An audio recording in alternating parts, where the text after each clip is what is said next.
Buenas para todos y todas, que la paz de Cristo esté con todos y todas, y como siempre, estando en una aquí y ahora,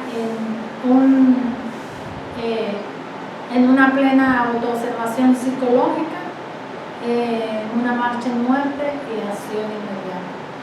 Los seres humanos cometemos muchos errores en este mundo porque no practicamos lo que es la acción inmediata, sino que nos ponemos a la mente y entonces resulta, al final, resultado no hicimos nada.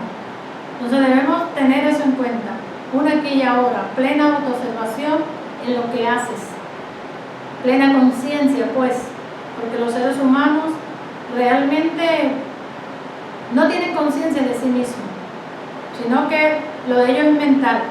Caminan porque ven a los demás caminar, pero no porque ellos tienen conciencia de que están caminando. Debemos hacernos conscientes de nosotros mismos, y para ello tenemos que aprender esa herramienta tan importante que es la autoobservación psicológica, para poder hacer una introspección sobre sí mismo, poder hacer un estudio o poder estudiarse a sí mismo, conocerse a sí mismo, saber quién eres, de dónde vienes y para dónde vas. Hoy vamos a continuar con el capítulo 2, un pequeño resumen de lo que es el capítulo 2 de Marcos. Y Jesús llama a Levi, que es el mismo Mateo, mientras Jesús pasa junto a un puesto de recaudación de impuestos, ve a un hombre llamado Levi sentado allí. Jesús le dice: sígueme, y Levi se levanta y lo sigue.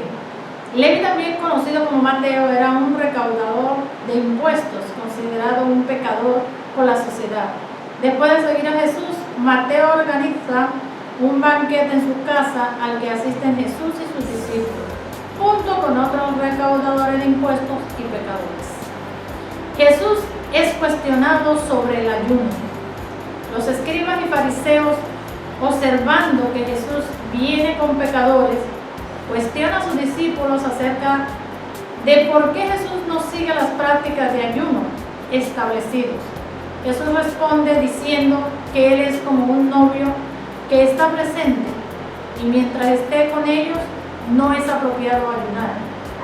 También dice que nadie pone un parche de tela nueva en un vestido viejo, ni se pone vino nuevo en odres viejos.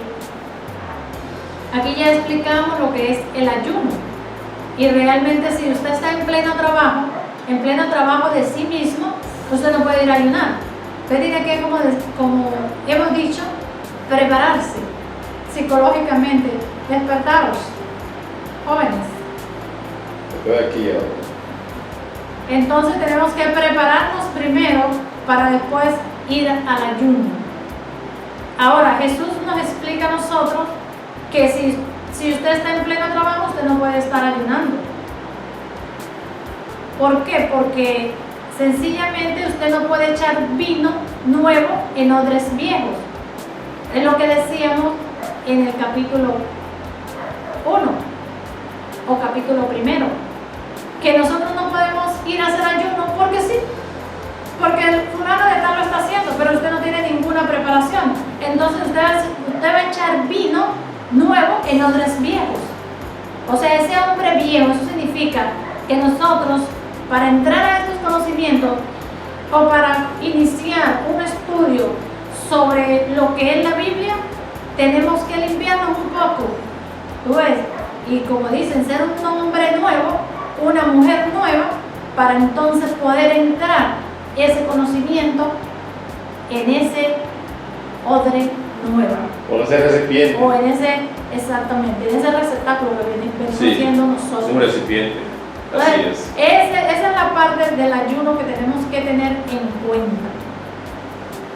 No hacer las cosas por hacerlas, sino tener conciencia de lo que se hace. Ahora, Jesús, y ahí hablando de lo que es el vino nuevo en odres viejos, también está lo que dice lo que le dijo Jesús a Nicodemo: tendrás que nacer de nuevo. Bien, Jesús enseña sobre el sábado.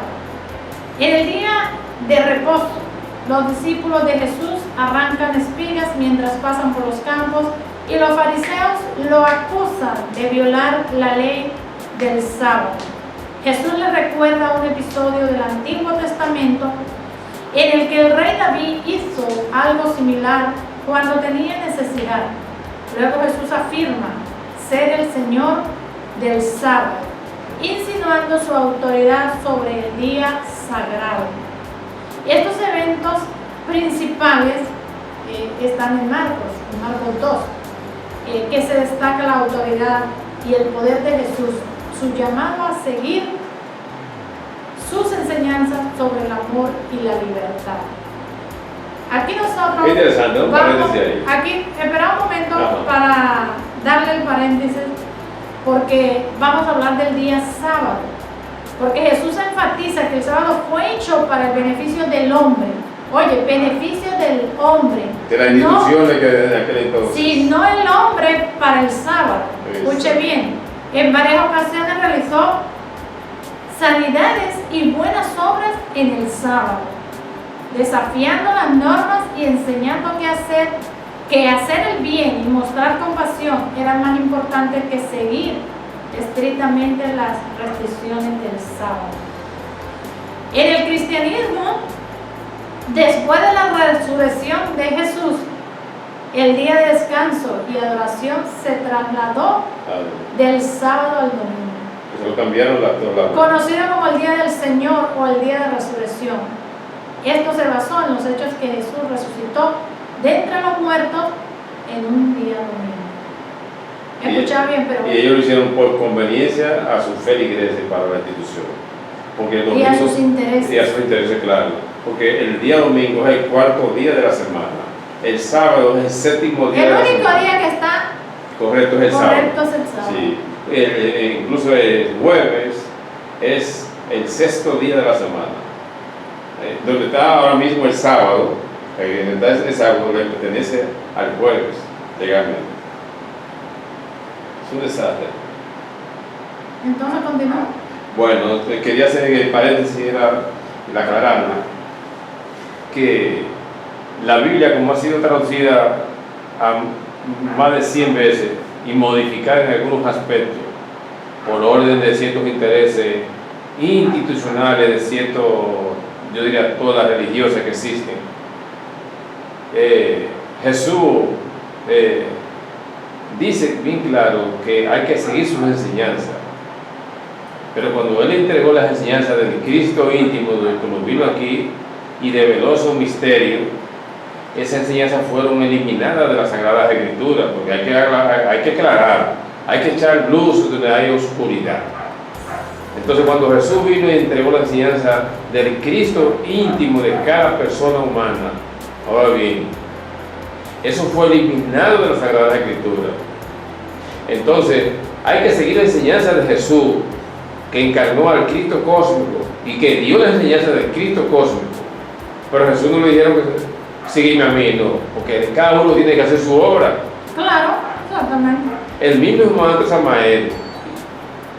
maestro Samael dice textualmente lo siguiente, que la doctrina que él entregó es la doctrina del Cristo cósmico, que no es de él, que él es un mensajero del mundo de los dioses, que él es un apóstol del Cristo cósmico. Samael lo dice muy claro, y Samael es de gente de Marte y es un arcángel. Realmente vamos a aclarar un poquito lo que es Levi. En la Biblia Levi es un personaje importante y una de las tribus de Israel. Levi era hijo de Jacob y fue uno de los 12 hijos de Jacob que se dirigió en los patriarcas de las 12 tribus de Israel. El papel principal de los levitas era servir como sacerdotes y levitas en el culto religioso. Esto tenían tareas como ofrecer sacrificios, mantener el tabernáculo o el templo, cantar y tocar música durante las ceremonias y enseñar la ley de los preceptos religiosos al pueblo. Los levitas también desempeñaban funciones judiciales y educativas en la comunidad. Además, dentro de la tribu de Levi se establece una línea sacerdotal hereditaria, conocida como la familia de Aarón.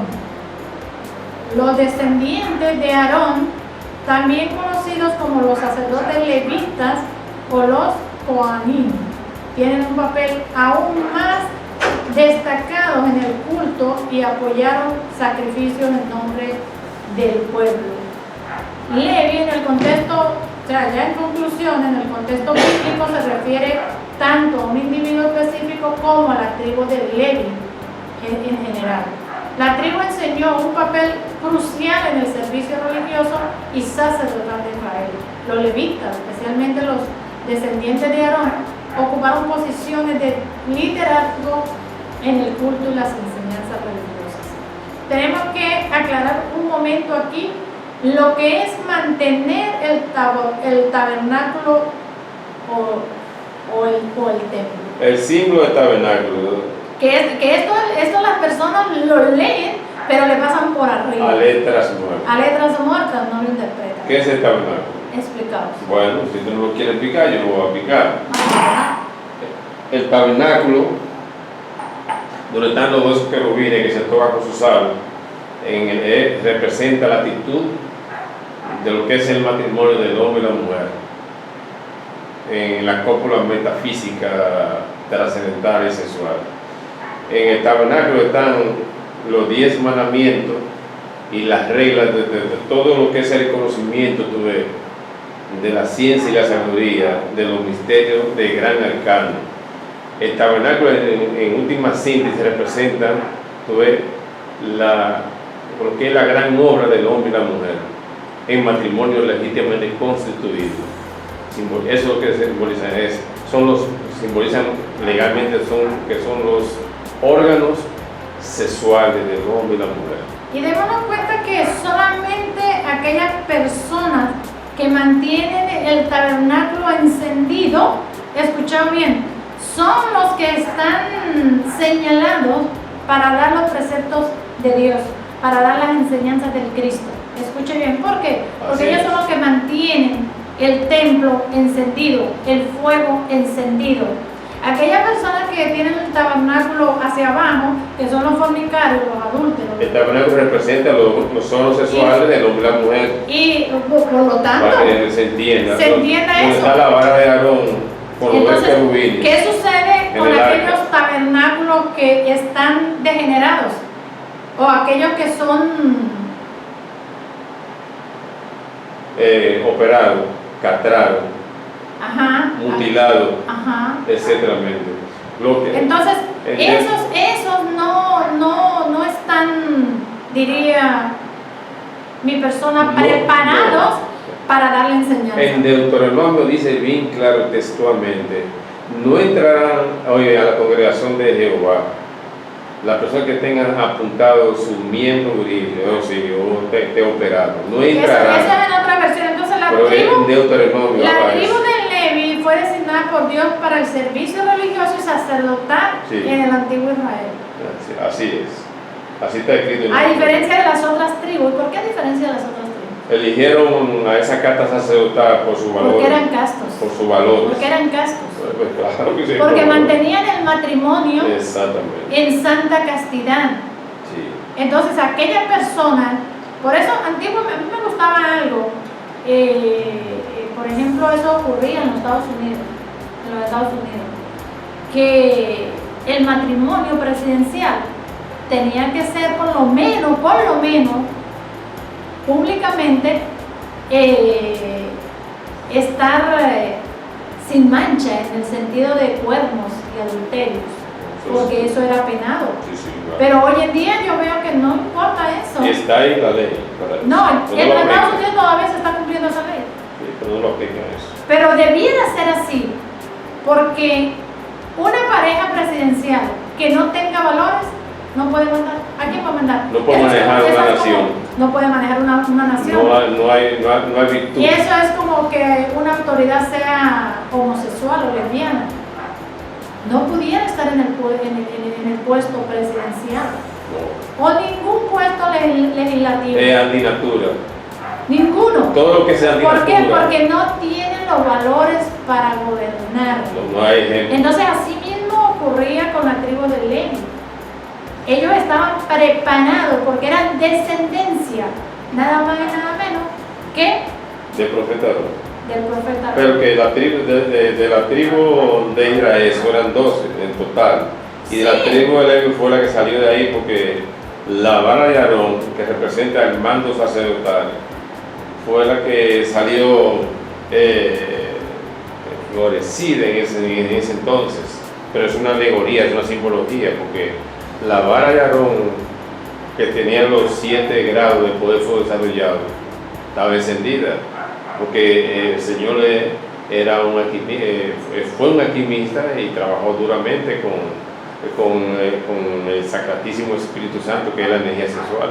Y antiguamente, como la gente estaba más conectada con lo que era Dios, pues ellos podían elegir quién se encargara de lo que es los templos sagrados, Claro. ¿no? Porque, por ejemplo, aquí, Eso es muy delicado en ese los momento. levitas fueron los que se dedicaron al servicio del tabernáculo. Escuchen bien, que ese Claro. tabernáculo es muy mencionado. Representan los órganos sexuales del hombre y la mujer, que se entienda eso. Sí, pero que esos tabernáculos tienen que estar funcionando correctamente. Sí. ¿Escuchado bien? Sí, sí. Ahora, hoy en día, con esta degeneración, diría yo, sexual, psicológica, emocional y en general, ¿cómo podrían elegir los mandatarios? Es difícil, muy difícil. Es que la sociedad, como Entonces estamos muy degenerados nosotros para tener como un buen presidente o nosotros como sociedad pertenecemos, es decir, el individuo pertenece a una masa que es la sociedad. Y si el individuo no cambia, a cualquier lugar donde el individuo se traslade, llevará los gérmenes de la corrupción, del adulterio, de la fornicación, del pillaje, en términos general. Porque si el individuo no cambia, la sociedad es una extensión de lo que es el individuo, o el individuo es una extensión de lo que es la sociedad. Si nosotros tenemos presidentes corruptos, legisladores, senadores, de todo tipo, pero también si tuviéramos un presidente que fuera honesto, senadores honestos, gente que trabaje en el ego, entonces la sociedad también fuera un paraíso. Entonces todo se hiciera de acuerdo con la ley, y hubiera justicia, no hubiera privilegio, hubiera paz, no hubiera tantas enfermedades, nadie pasara hambre, necesidades humanas.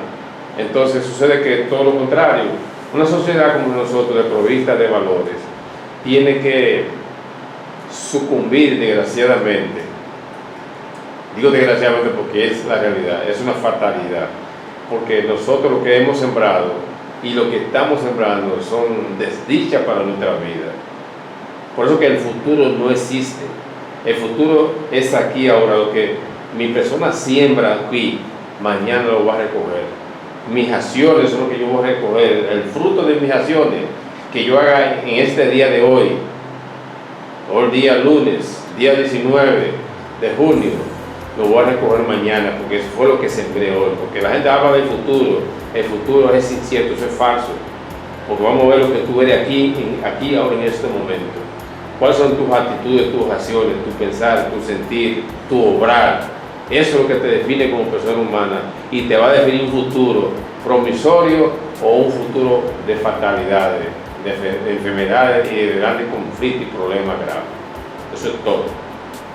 He escuchado bien que el tabernáculo y su servicio era una representación simbólica del plan de redención y la comunión entre Dios y su pueblo. Así es.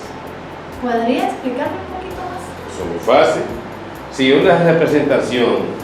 Pero escuche qué bonito. Una representación, porque el centro del tabernáculo, el centro sexual del hombre y la mujer, es a través de él que viene la vida, también viene la muerte, vienen las enfermedades. Y por eso se habla de esas dos olivas, de esos dos representantes de Dios en la tierra. Los dos olivas son los dos testículos del hombre y los dos ovarios de la mujer.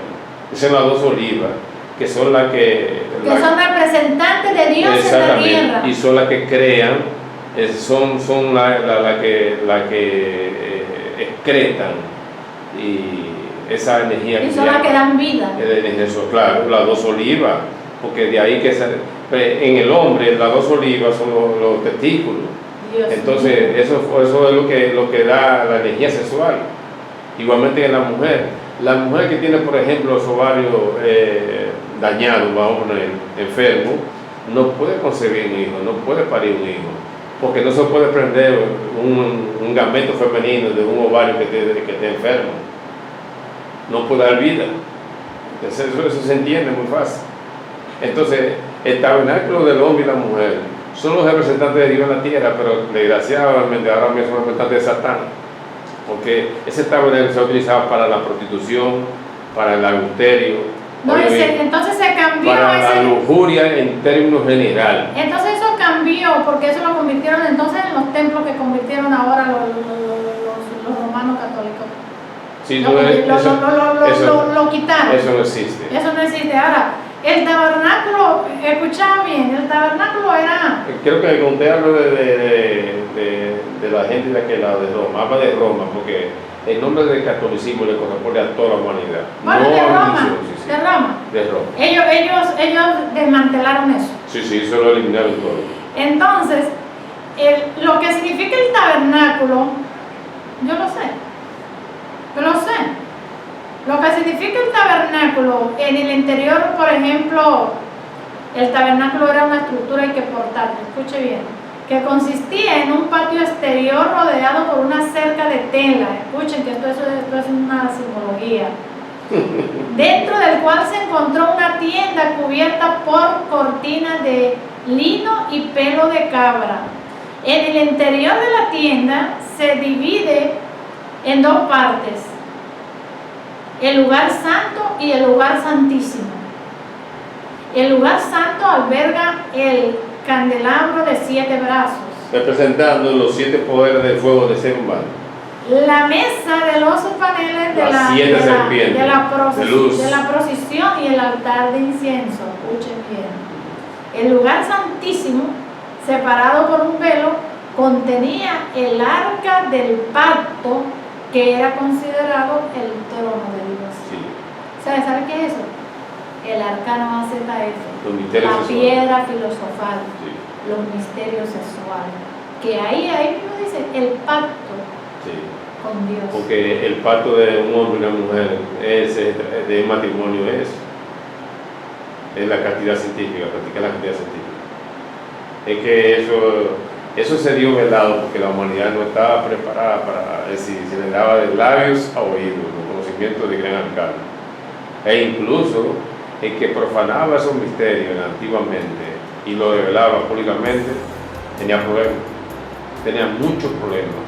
Porque como decía Jesús, Pedro, el apóstol Pedro, decía: no le eché margaritas a los cerdos. Eso lo dice en el Evangelio de Pedro.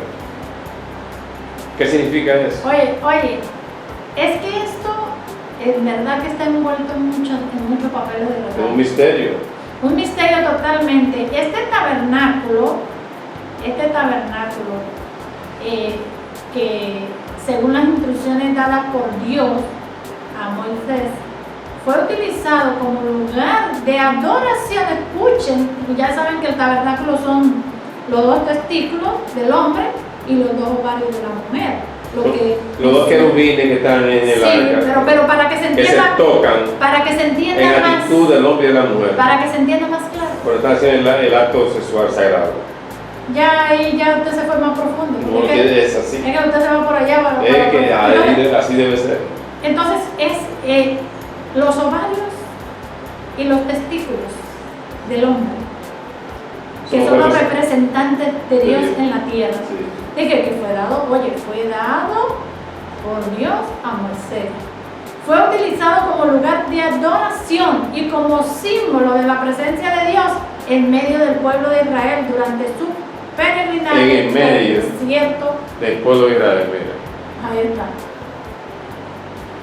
¿Qué te habló cuando dijo Jehová? El medio, recordaba que el medio del pueblo de Israel es: mírate, del centro sexual a la cabeza y del centro sexual a los pies, medís lo mismo. Llevémoslo a la antigua tierra de Adán y Eva. De todo árbol del huerto podrás comer, pero del árbol que está en el medio del jardín del Edén no comerás. El día que comieras moriréis. fornicar. En medio de todo árbol que está en el huerto podrá comer, por el árbol, ¿está bien?, de la ciencia de bien y el mal, que está en el medio del jardín del Edén, no podrá comer. Tenemos que estar despiertos aquí y ahora.